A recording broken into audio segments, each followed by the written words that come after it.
Thank you very much, dear colleague. I'm really pleased to be here, albeit only virtually, and I really thank the Parigi Institute of Advanced Studies for offering me this opportunity.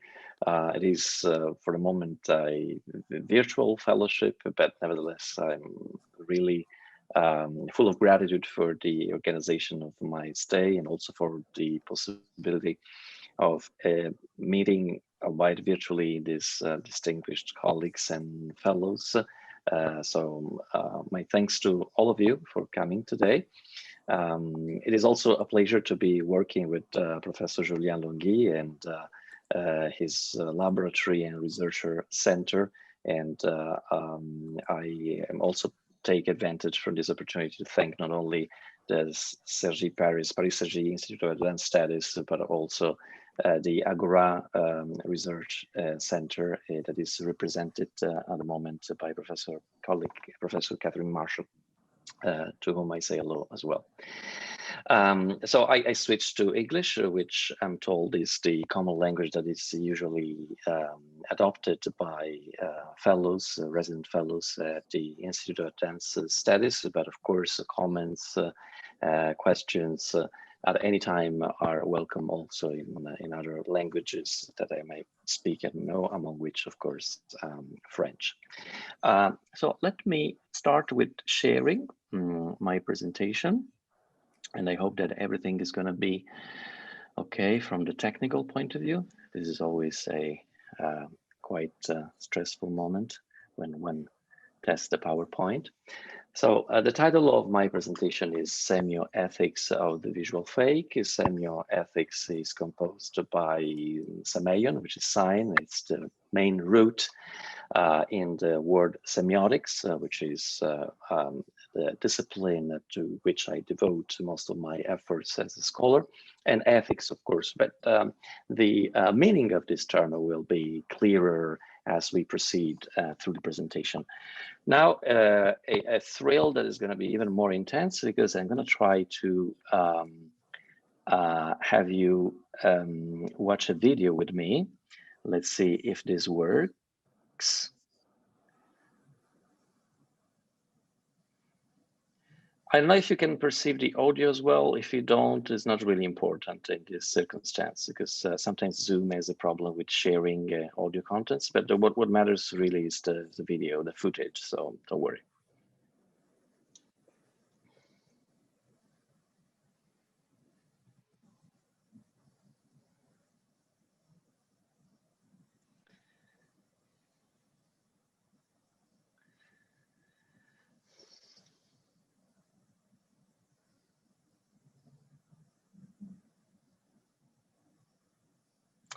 Okay, I can stop here. I came across this footage, this video through Facebook, through this very known platform. A colleague of mine from a Latin American university had shared this video. And this video was taken from another page in the same platform. And in the previous platform, the video had been shared with the caption that you can see in my presentation. So Italian police forces remove helmets and face masks during a no mask demonstration in Turin. This video was shared by this colleague of mine, another semiotician and an expert in communication studies, actually a very distinguished scholar, who happens to be a representative, very vocal representative of the no-vax and no-mask movement in a Latin American country.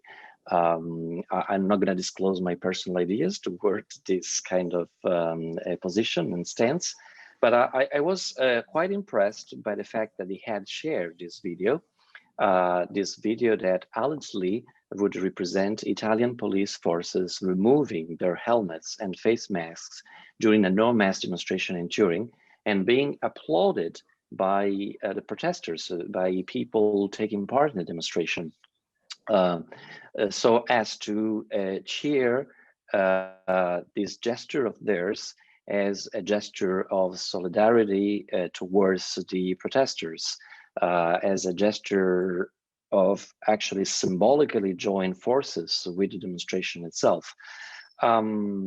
This video impressed me not so much for its content, but because I had actually seen this video.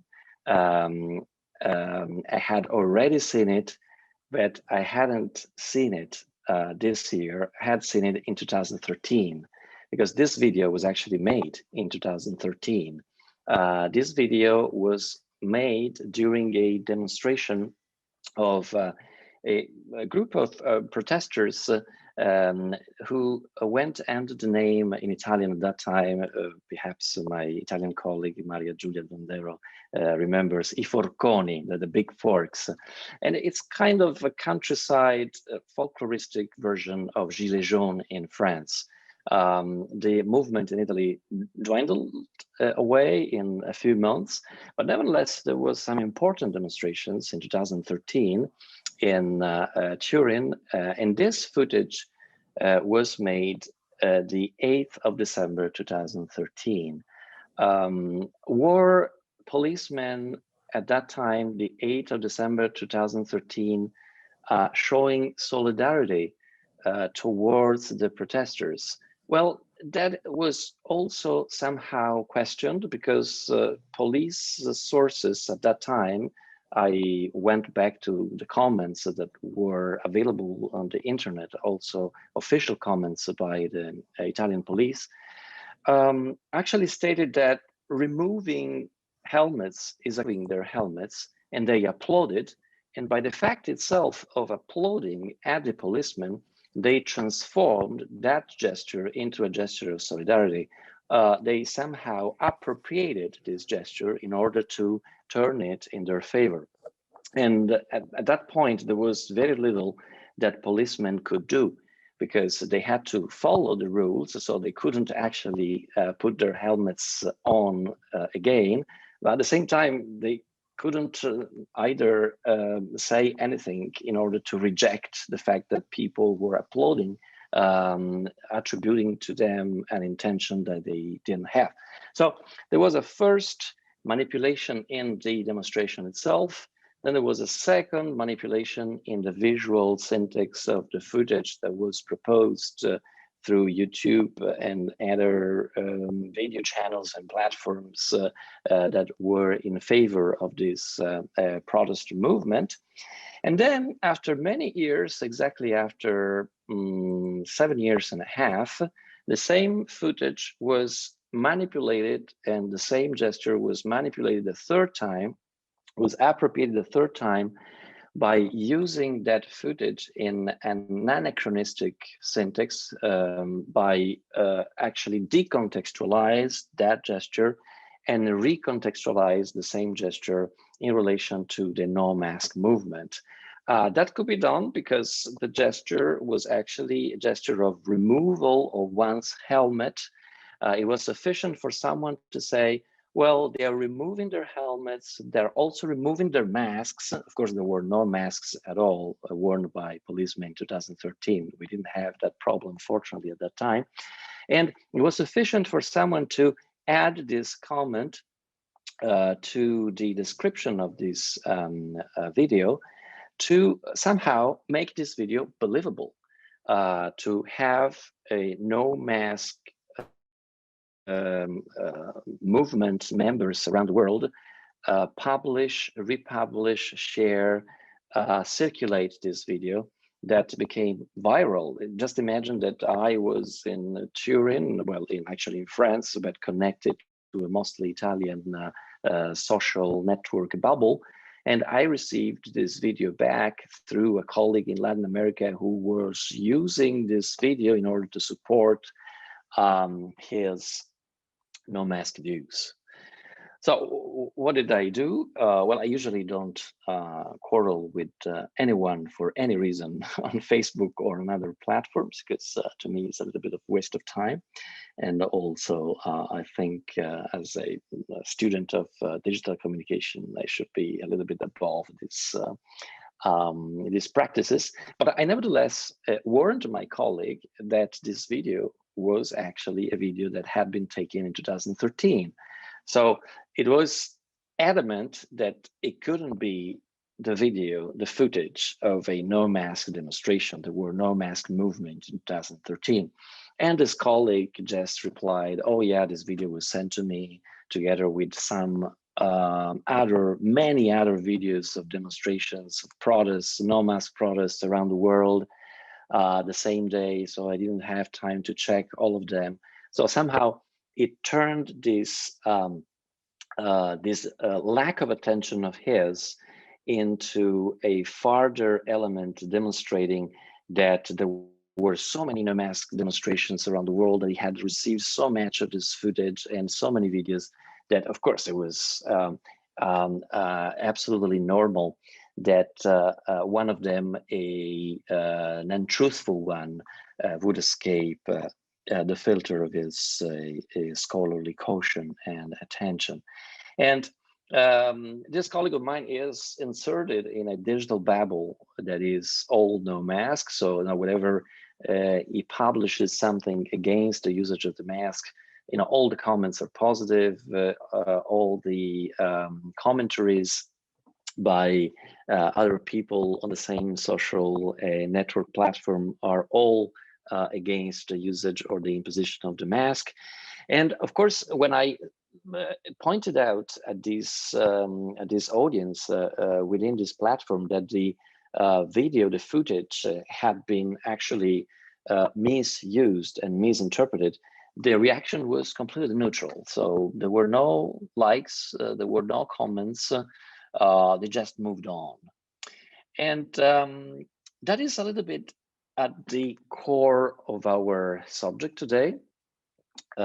The core of the study that I would like to propose to you today is about the intimate nature of the visual fake.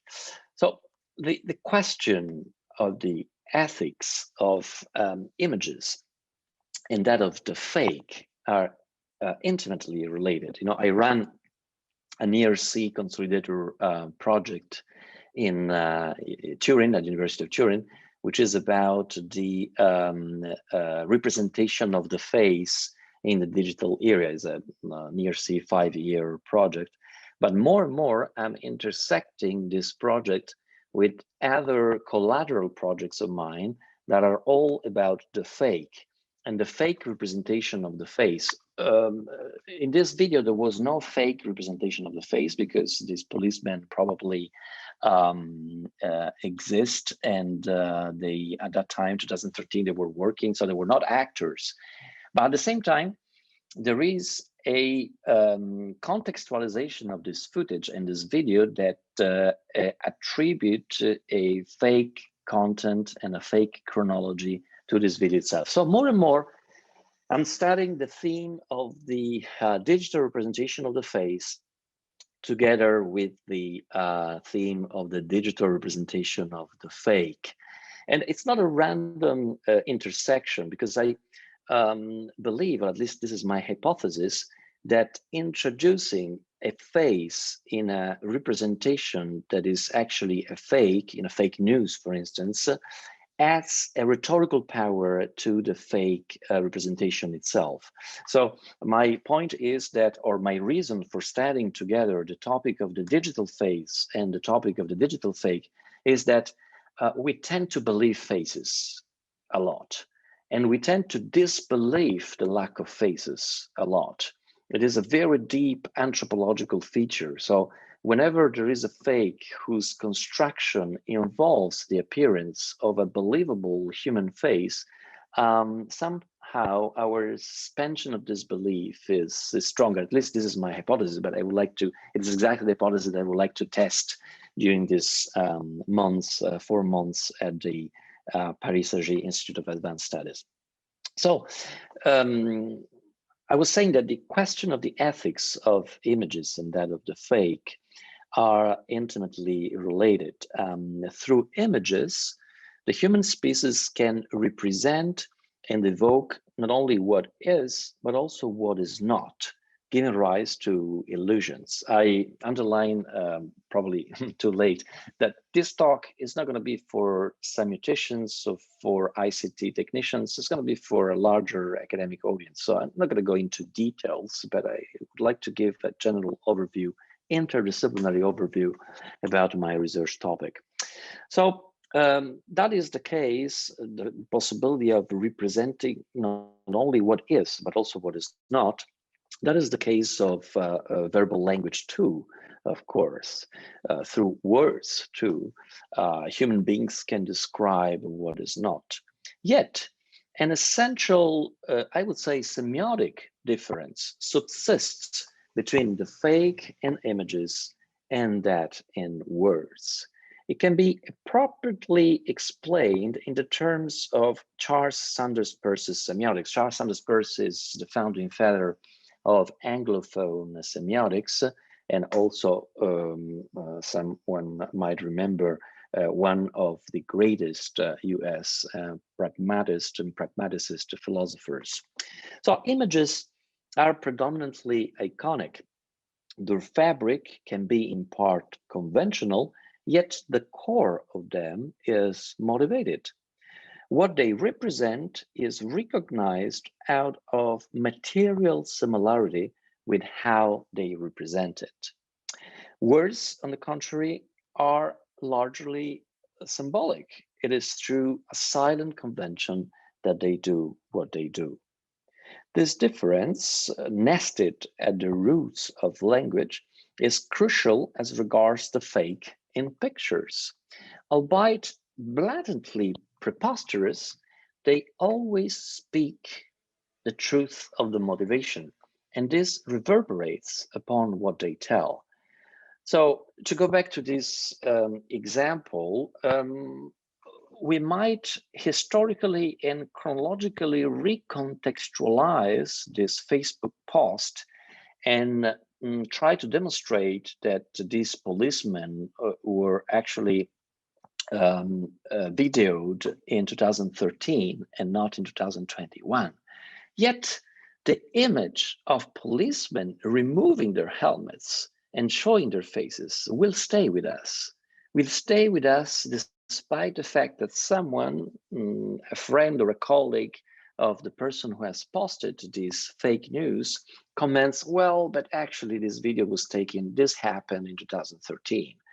So the fact that they verbally commented on the anachronism of this post did not actually completely dispel the power of this image. So this is another hypothesis that I would like to test and also discuss with you all, the fact that visual fake news has a force, has a strength that goes well beyond the possibility of debunking. Somehow, in my hypothesis, a visual statement, albeit false, is always somehow truthful. It has a force attached to it that is difficult to deny or impossible to deny.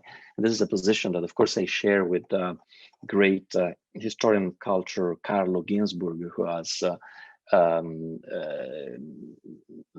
somehow reconstructed the anthropological and historical roots of this power of images.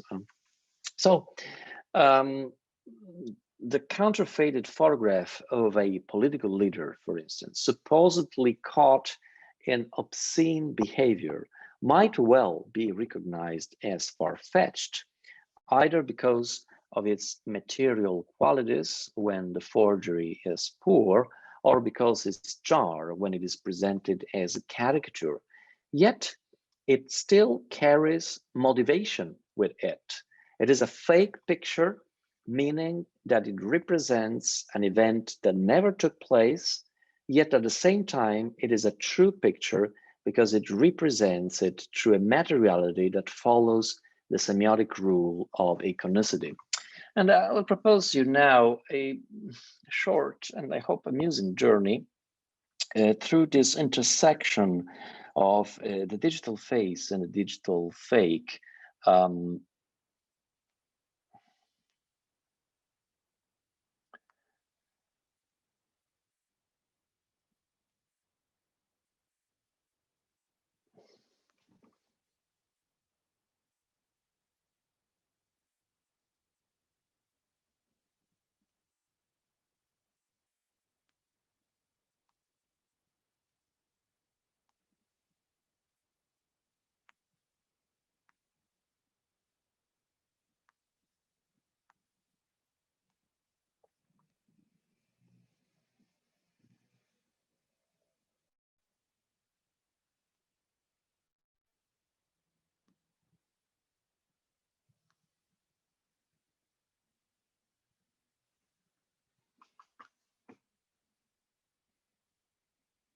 Well, I don't know whether there are some Spanish-speaking colleagues, researchers in the audience, but you have certainly recognized the countenance, the visage, the face of Federico Garcia Lorca.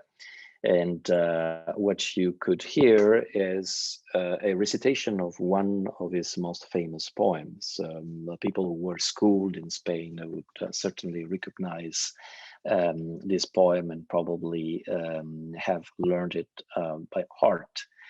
At the same time, it is on the one side evident that this video cannot be truthful from a properly ontological point of view, from a properly, I would say, biological point of view.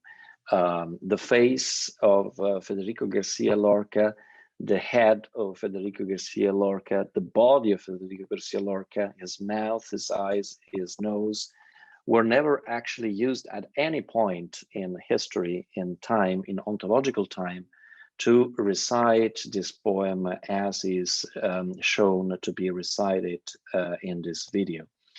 This video is what even popular culture and popular press, even gray literature, now identifies as a deep fake. That is, it is a fake visual construction of something that is represented with a very realistic, photorealistic or video realistic effect, but which never took place in the ontology of things, time and space. It is, at the moment, relatively simple to create this kind of videos. There has been a constant progress from the technical point of view in the production of digital images of faces, still images, but also moving images that led to this, which seems like a visual joke. Indeed, the fact that the face of Federico Garcia Lorca is moving in this video, the fact that this video has been actually pseudo-realized, it has been post-produced through using a filter that somehow simulates an old film, a black and white film, even with the typical imperfections in the fabric of the film that are represented and simulated in this video, which is of course not an analogic video, but a digital one. The fact that a particular voice was given to this deep fake, it is the voice of an actor, but it is a voice that has been synchronized with the movements of the face's, digital face's mouth, and chosen also for the quality of this voice, a dreamy, poetical, subdued, languid voice that might have been the voice of Federico Garcia Lorca. So it is an interesting, far-fetched video, which nevertheless we can still clearly recognize as a deep fake because of the technical imperfections that are still present in the video itself. Of course, you might have already realized that there are some strange distortions in the video.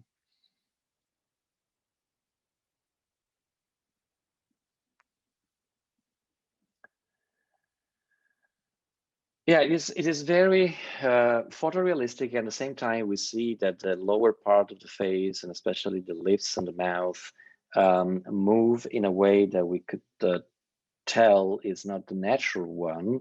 There are some curvilinear elements and distortions in the video, in the footage, that immediately point out to us that something is wrong, or that something might be wrong, that this is not exactly how an old footage should look like.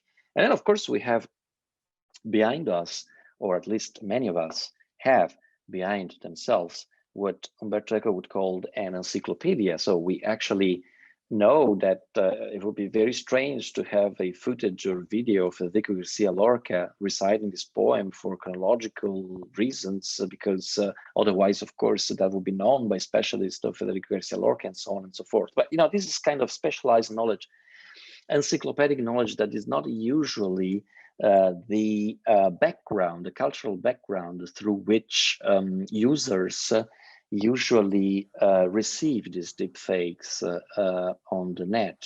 I wouldn't exclude, I wouldn't rule out that even a university student might be fooled into believing that this video is actually a truthful video. So we are talking about an element, a visual element that could circulate in the iconosphere, in the cultural visual sphere, digital sphere, and somehow elicit a definitive suspension of disbelief. Now, this looks like a joke, and there are many of these visual jokes around, which are made somehow to show the powerfulness of this technology. These videos are produced through special neural networks, which are called adversarial or generative neural networks.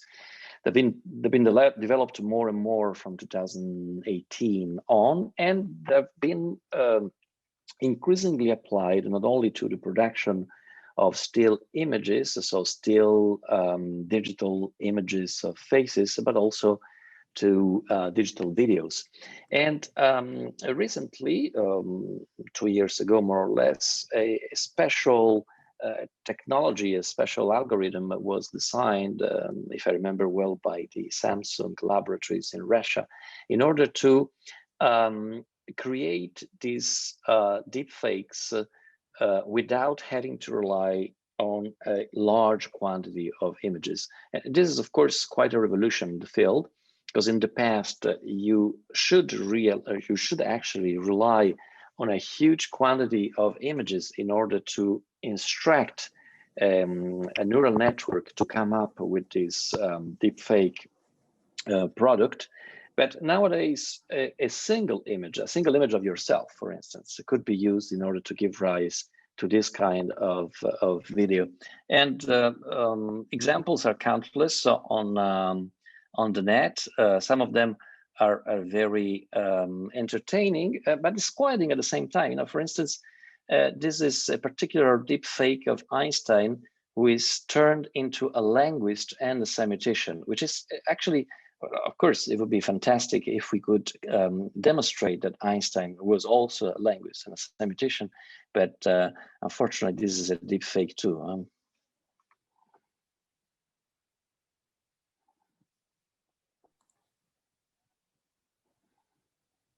Massimo, sorry, I cannot hear the audio. I don't know if it's only on my side. Okay, I think I should work probably on the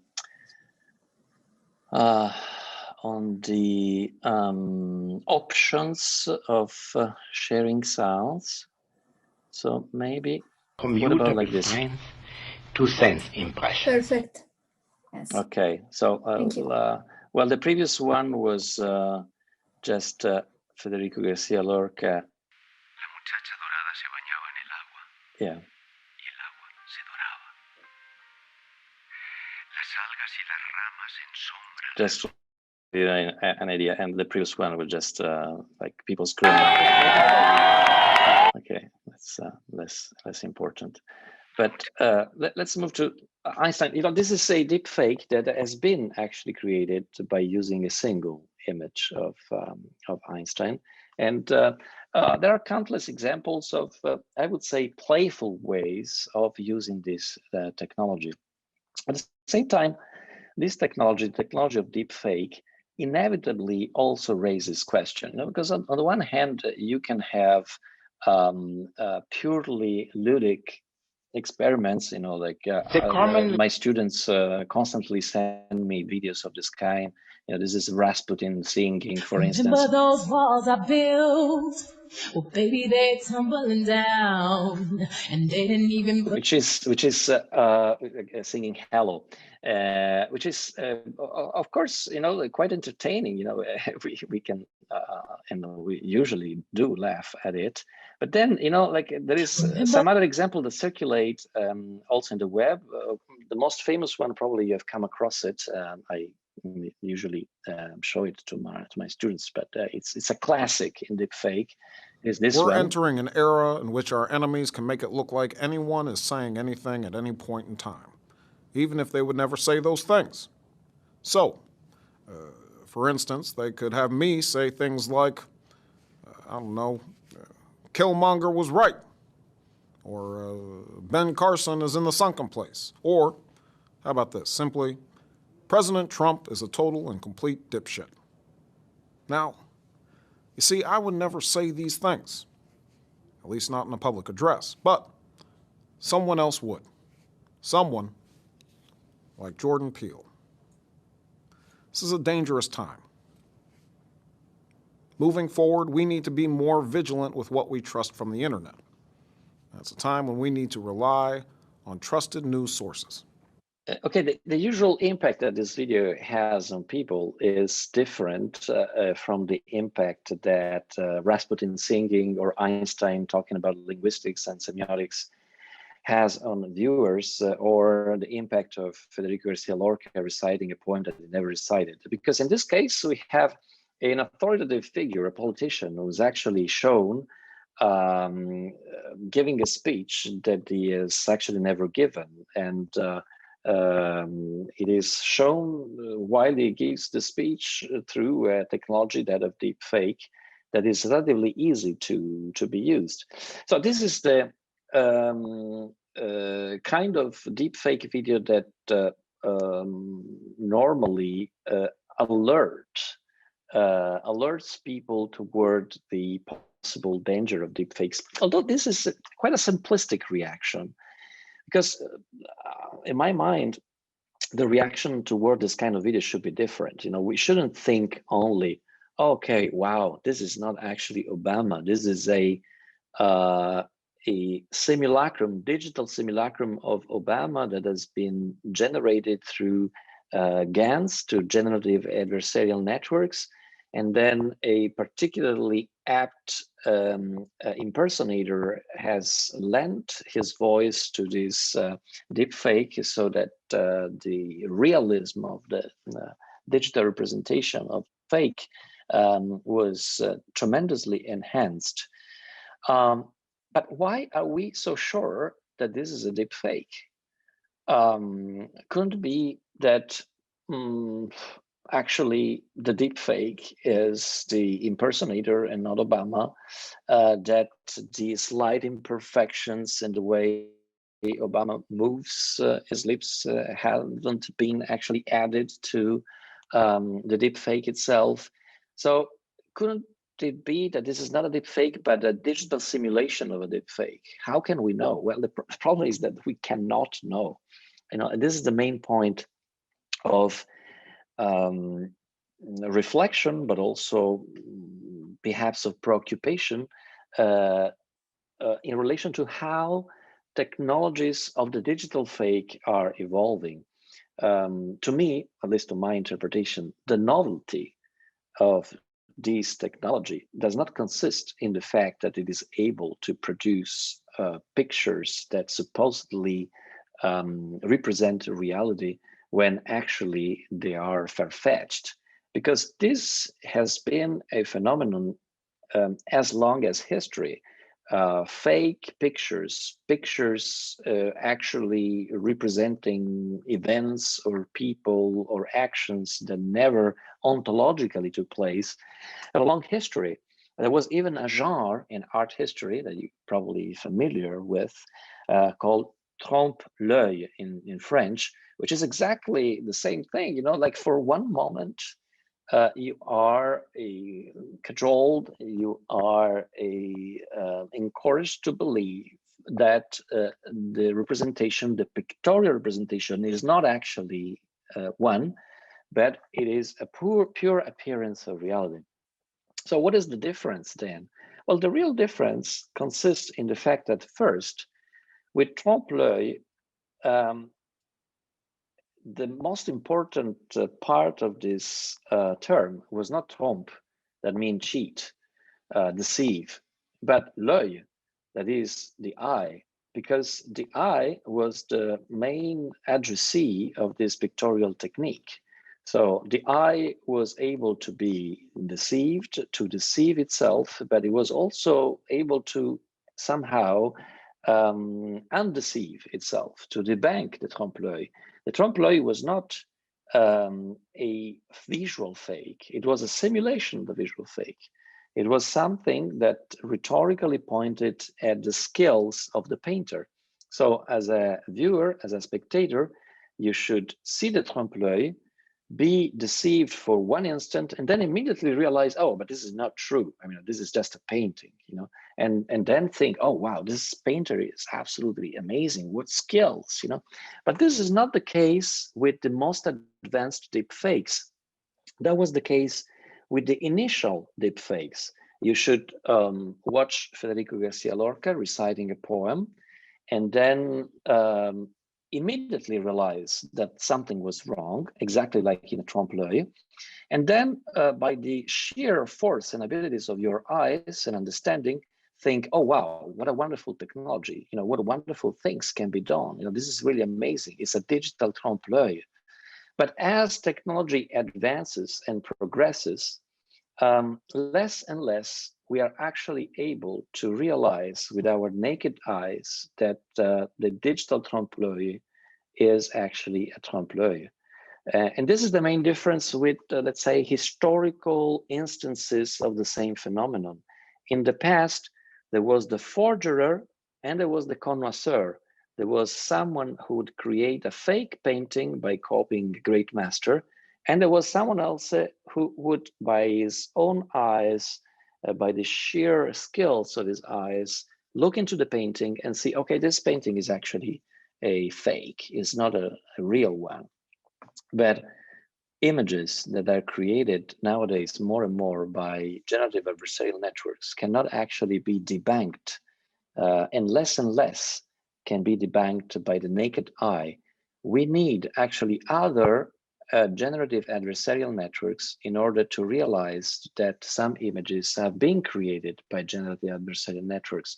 So the real novelty is not the fact that we have this powerful digital technology that creates digital fakes. The real novelty to me is that in order to debunk the digital fake, we need a digital eye.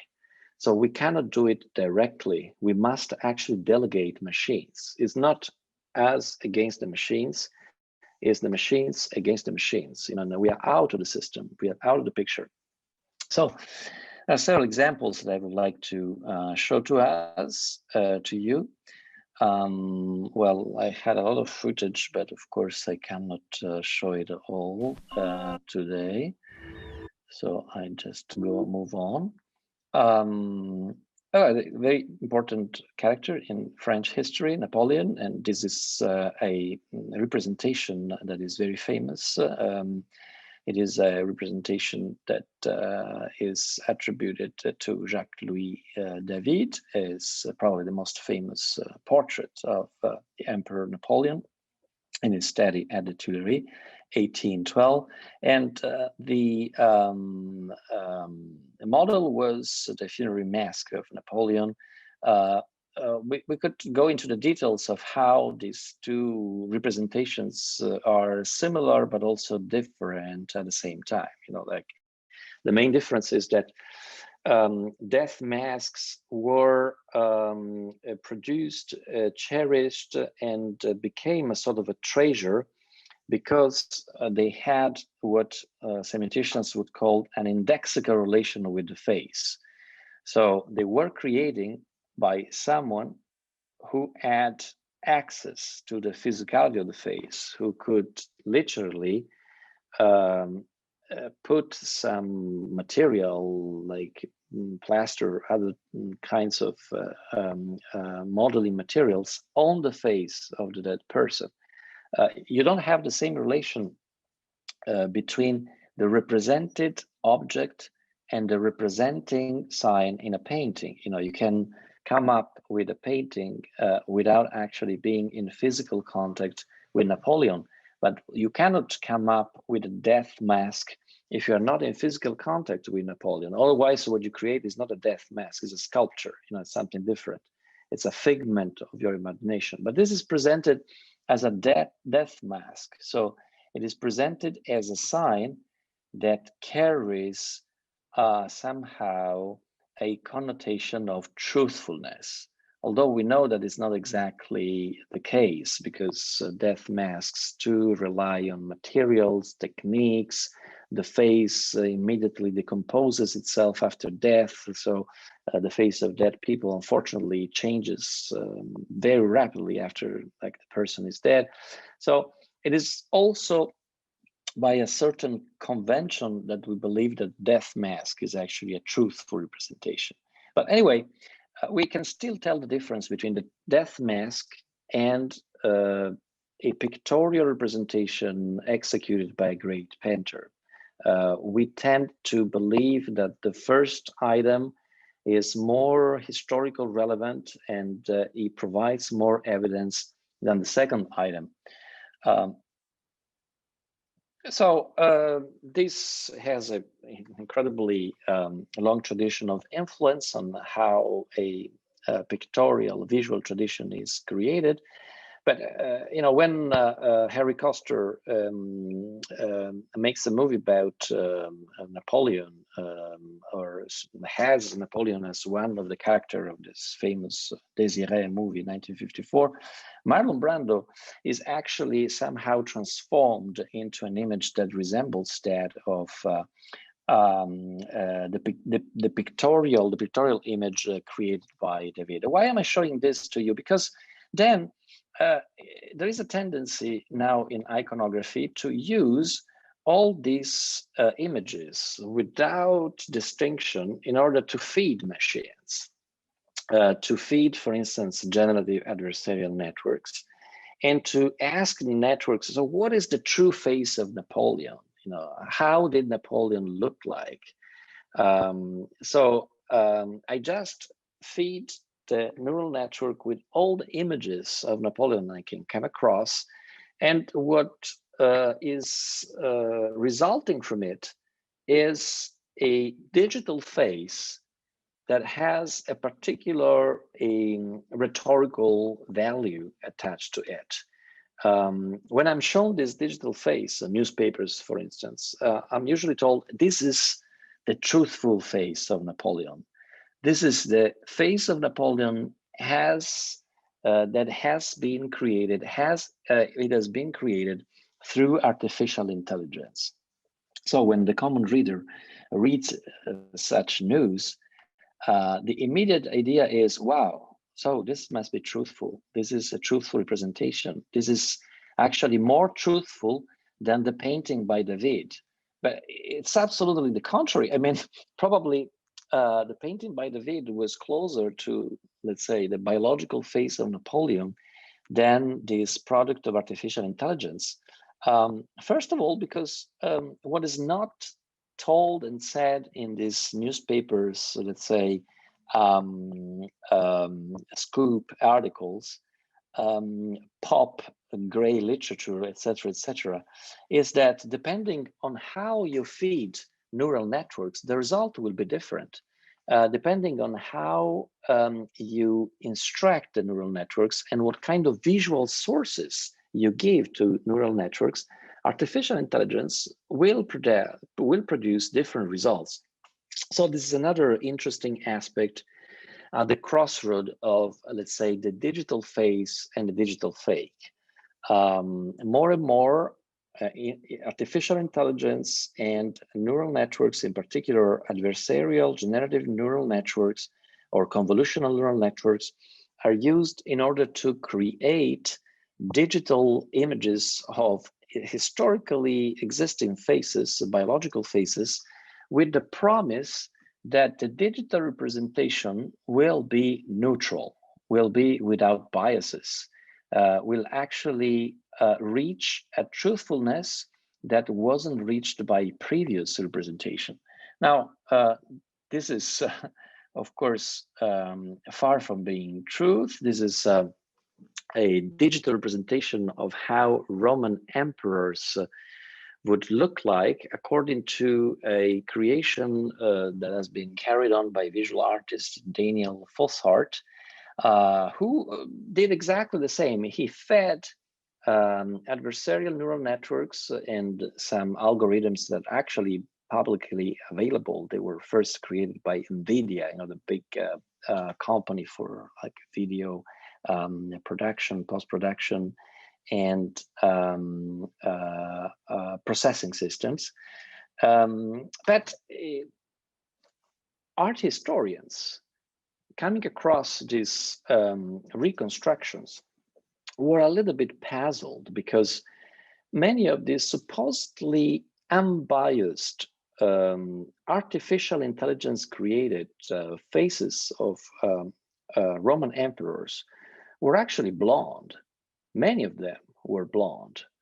And so they started to ask themselves, how come they're so blonde? Many of them were from Spain, many of them were from Italy. How come the Italians have actually changed so much? It's not Italians who have changed so much, is that these visual artists fed the neural networks with a lot of 1930s German iconography books, who of course would represent the Roman emperors a little bit blonde, because it was a way to connect them with the ideological reusage and reinterpretation of the idea of the Roman Empire by Mussolini first and then by Hitler. So of course they were represented as blonde, but through artificial intelligence, passing through artificial intelligence, what was clearly an ideological, far-fetched, fake face becomes in the press a neutral one, becomes a face that has been created by artificial intelligence.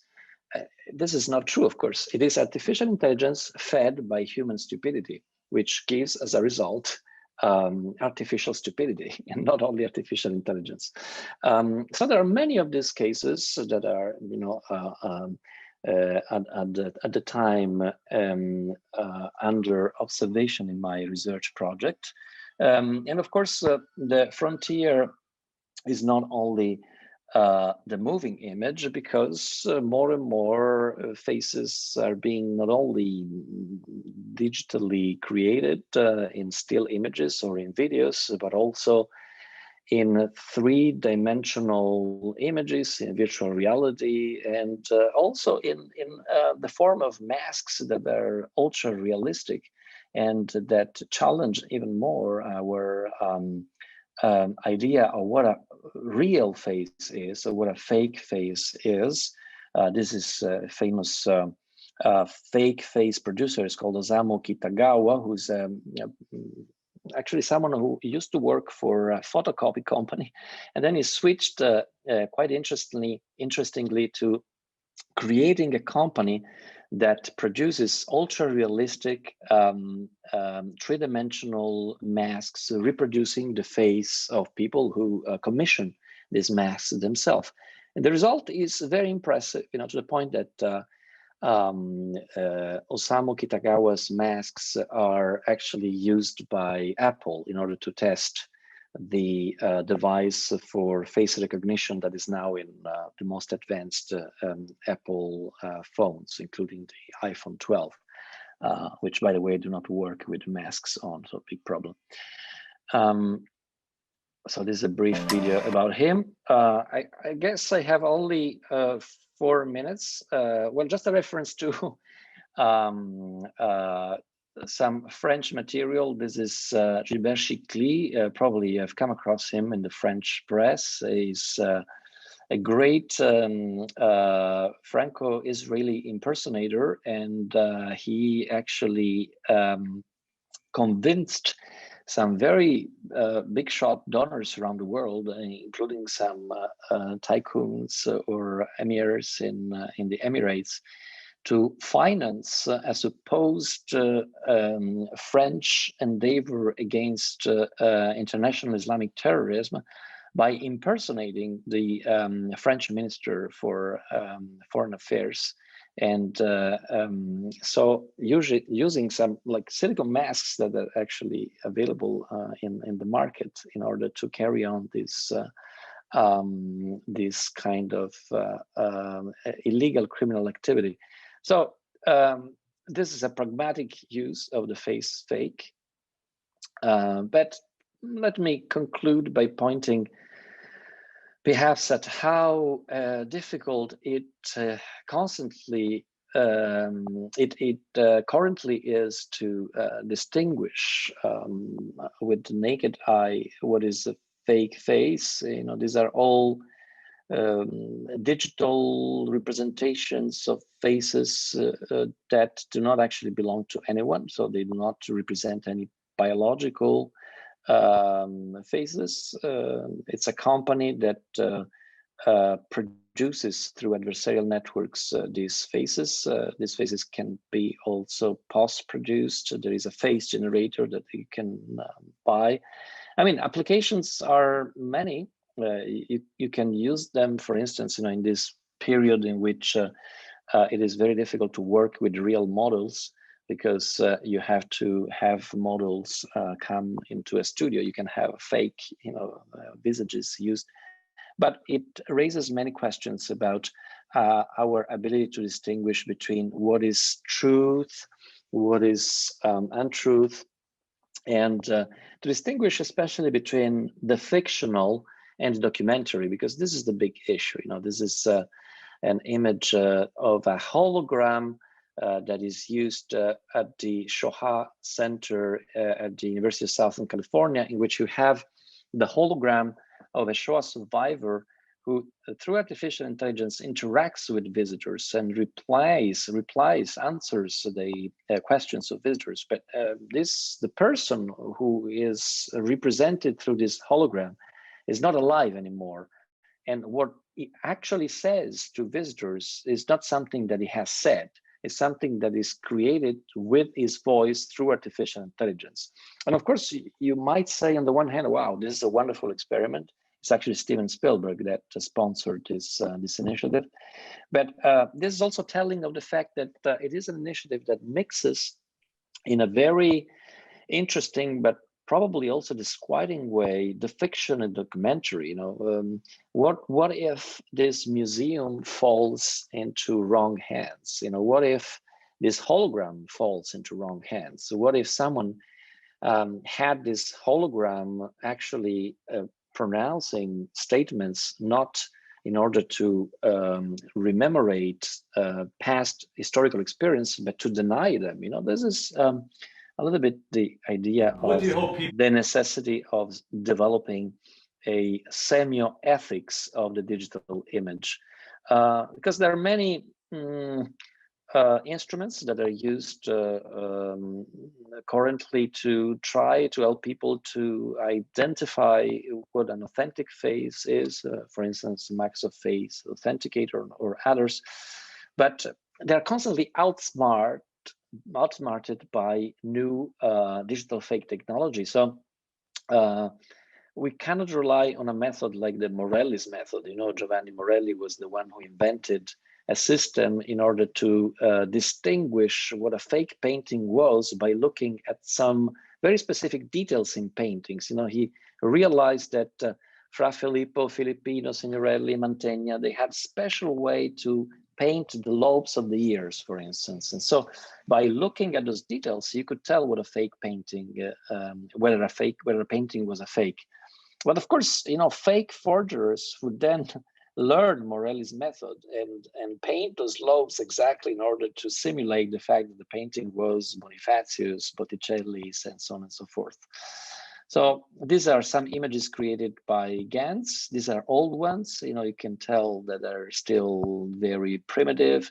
You can still spot a lot of problems in the creation. But look at the new algorithms for reproducing hair, for instance. You know, and how sophisticated they are, and how they can morph from one kind of hair to another.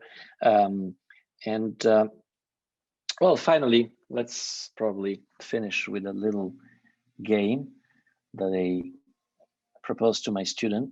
So this is a game that is on the internet. You must guess by clicking on the person who is real. So in this game that is on the internet, has been developed by some very bright colleagues who work with this kind of phenomena.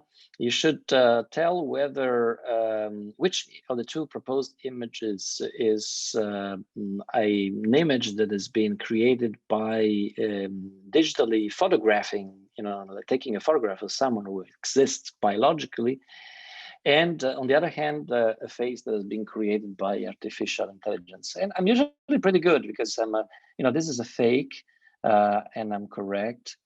Let's say, well, this is definitely a fake. Here, there are some problems in the symmetry, but you see, right now I'm incorrect. I would have said that this is not a let's say an artificial intelligence created face because of the asymmetry and in the face of this person, but the person is actually existing, biologically existing. It is actually this face on the right, which has been created by artificial intelligence. So I've been fooled by this website. And every time I visit this website, I'm fooled more and more because the quality of artificial intelligence created images is improving. So I don't have a solution to the visual fake, but certainly my purpose is to